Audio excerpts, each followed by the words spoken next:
Give the call to the Honourable the Leader of the Opposition. Thank you, Mr Speaker. My question is to the Prime Minister. The Prime Minister's political game playing is costing Australian families and businesses. Electricity prices, groceries, mortgages and rents are all surging. Despite this, the Prime Minister's priority is to pursue a divisive Canberra-based voice proposal while refusing to directly condemn comments that Australians are either racist or stupid. When will the Prime Minister admit his incompetence and mishandling of issues that are hurting Australians and dividing our country? Order. The member for McNamara is warned. There will be no interjecting before any minister answers a question. Give the call to the Prime Minister. Thanks, Mr Speaker. I await their points of order about sledging from this dispatch box after that question, Mr Speaker.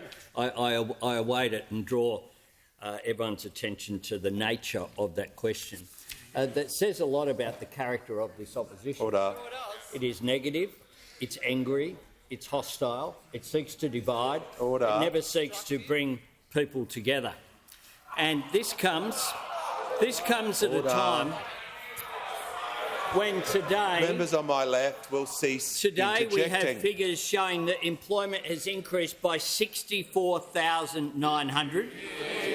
Labor participation is up to 67%, a record. More than two-thirds of Australians participating in the labour market, with the unemployment rate in August remaining at 3.7%.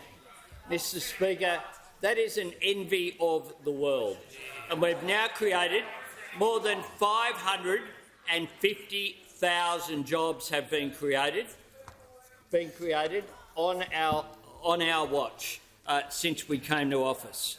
But what we have opposite, just like we had with the Housing Australia Future Fund legislation earlier, is just an obsession with voting no to everything, an obsession with just being negative, including an obsession with being negative about the referendum that Australians will get to vote on October 14.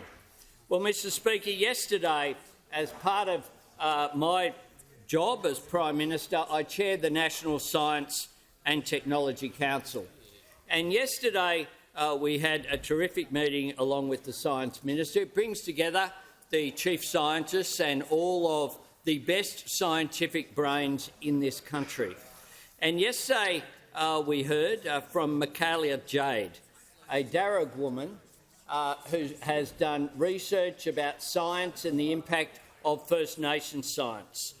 She spoke about how when Europeans came to southwest Sydney, they named Cabramatta after the Indigenous Australians eating the cabra grub.